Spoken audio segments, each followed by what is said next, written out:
Untuk para pecinta game bola, sebenarnya apa sih yang membuat kamu rela untuk beli game baru terus-terusan tiap tahunnya?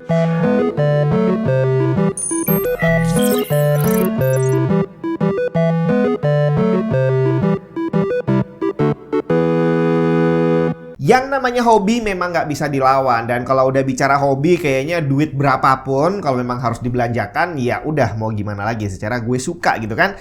Tapi kalau saya yang lihat harga game olahraga nih yang paling populer, apalagi kalau bukan FIFA, sepak bola gitu ya, itu kok buat saya terlalu mahal ya. Bahkan mungkin kalau saya disuruh bikin list video game yang harganya termahal, kayaknya game-game olahraga itu bakal masuk ke dalam list tadi deh ya. Kok bisa? Harganya kan gak semahal itu. Jadi kalau kita bicara tentang harga, mahal atau murah, itu bukan tentang angkanya. Contohnya kita beli GPU. Ada GPU harganya 35 juta. Namanya adalah RTX 4090. Apakah harganya mahal? Enggak bre, karena dengan harga 35 juta dan kamu dapat kualitas sekelas RTX 4090, worth it, wajar. Yang bikin mahal adalah kalau harganya 35 juta tapi ternyata performance-nya cuma sekelas RTX 4070, baru mahal banget. Video game juga sama, mahal murahnya bukan hanya dihitung dari segi harga doang.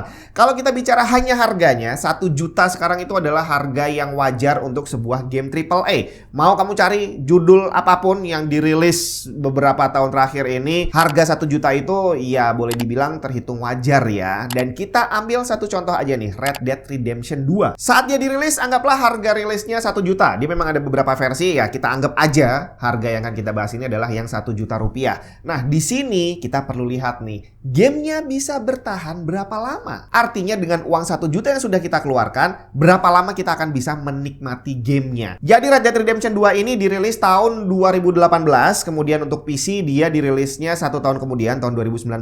Sedangkan seri pertamanya, Red Dead Redemption pertama itu dirilis tahun 2010. Jadi ada jarak 8-9 tahun sebelum game keduanya dirilis. Jadi seandainya nih, harga game pertamanya itu 1 juta juga, kamu punya waktu 8-9 tahun untuk nantinya harus keluar uang 1 juta lagi untuk beli game keduanya.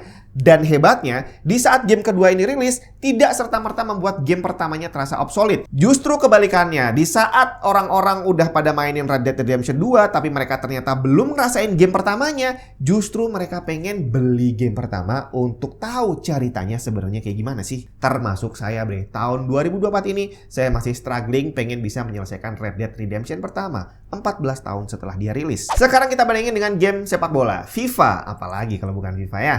FIFA itu beberapa tahun terakhir ini dirilis ya, anggaplah harganya 1 juta, versinya ada banyak tapi kita hitung yang 1 juta aja. FIFA 23 saat dia dirilis harganya 1 juta tadi, ternyata begitu jalan 3-4 bulan dia udah mulai didiskon bre. Terus setelah jalan 8, 9, 10 bulan udah bukan lagi didiskon tapi udah dibagiin gratis untuk orang-orang yang langganan layanan subscription tertentu. Jadi belum jalan 1 tahun gamenya dirilis, harganya sudah hampir nggak ada. Selain itu yang bikin lebih parah lagi adalah begitu seri selanjutnya dirilis, kayaknya udah nggak ada lagi orang yang mau mainin seri sebelumnya. Contohnya nih, kalau kamu datang ke rental-rental PS atau kamu datang ke rumah teman kamu yang memang jadi markas para pemain game sepak bola, biasanya orang-orang bukan hanya akan minta game keluaran terbaru, tapi juga update transfer pemain terbarunya. Game tahun kemarin, apalagi 2 tahun yang lalu, udah nggak ada yang mau nyentuh bre. Kalau kita coba bandingin secara harga, kita bandingkan dengan Red Dead Redemption 2 yang dirilis tahun 2019 di PC, sampai hari ini memang udah sering didiskon. Dan saat video ini dibuat, dia sedang diskon 65% di Steam. Umur gamenya udah 5 tahun di sana. Pendahulunya Red Dead Redemption 1 memang nggak ada di PC tapi masih bisa dibeli di Nintendo Switch.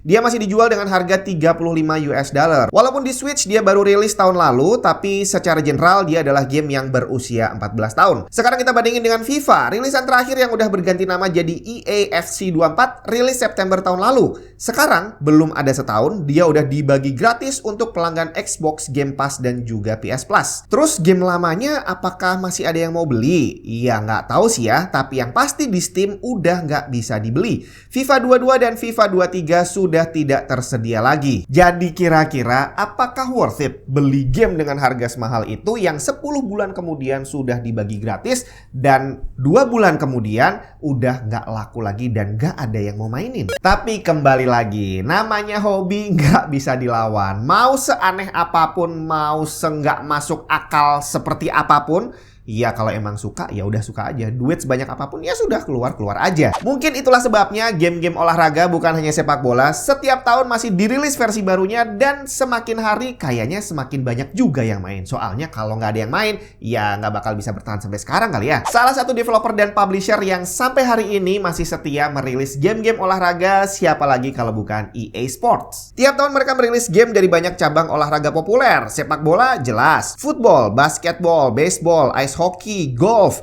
sampai F1, UFC, bahkan kriket juga ada. EA sendiri ternyata sudah merilis game olahraga ini sejak lama sekali. Salah satu game pertama yang mereka rilis adalah NHL Hockey di tahun 1991 untuk Sega Mega Drive. Sejak saat itu sampai hari ini, tiap tahun terus dibuat versi barunya, gak pernah ketinggalan satupun. Sedangkan untuk sepak bola, olahraga paling populer, tentu saja gamenya ada banyak. Gak cuma satu jenis, ada yang model kita kontrol sendiri pemainnya seperti FIFA dan PES. Dulu sebelum PES ada yang namanya Winning Eleven, tapi ada juga game di mana kita hanya jadi manajer. Tugas kita hanya memanage tim, atur jual beli pemain, bikin jadwal latihan, atur strategi dan sebagainya. Ada Football Manager yang dirilis pertama kali tahun 2005 dan bertahan sampai hari ini. Ada juga Championship Manager yang udah dirilis tahun 1992 tapi sayangnya harus berakhir di tahun 2016. Tapi yang jadi andalan banyak orang, apalagi kalau bukan FIFA yang sekarang udah ganti nama. FIFA dirilis pertama kali tahun 1993. Waktu itu developernya belum EA tapi Extended Play Productions.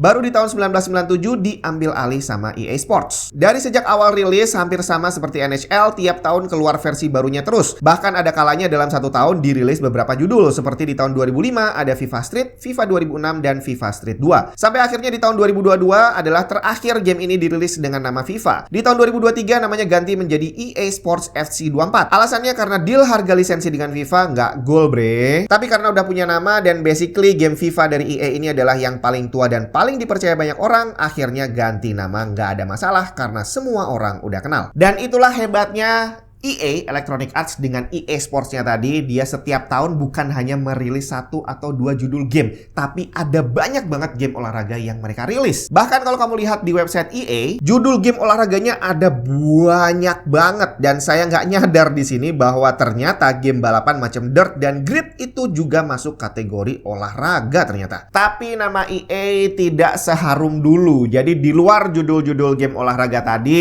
game mereka yang lain ya banyak yang bilang kalau udah nggak terlalu bagus gitu ya. Para gamernya udah banyak yang melihat EA sebagai perusahaan yang serakah kali ya, terlalu mementingkan profit sampai akhirnya kualitas game yang mereka rilis tidak sebagus sebelumnya. Tapi nggak bisa dipungkiri, di luar segala macam minus yang ada di diri mereka sekarang, tanpa EA Sports perkembangan video game olahraga nggak akan mungkin bisa sampai seperti hari ini. Bahkan untuk cabang olahraga baru sekalipun, EA tidak segan-segan untuk langsung bikin gamenya. Seperti UFC yang akhir-akhir ini mulai rame, dan mereka juga dari sejak awal UFC muncul, MMA gitu ya, mereka langsung bikin juga gamenya, dan orang-orang juga banyak yang suka bre. Dan kalau hubungannya sudah dengan hobi, apalagi olahraga, sekali lagi harga udah nggak jadi masalah. Contohnya yang nonton video ini, saya yakin banyak banget pecinta sepak bola yang setiap tahunnya rela keluar duit untuk beli game FIFA terbaru. Semoga bermanfaat. Kita ketemu lagi di video yang lain.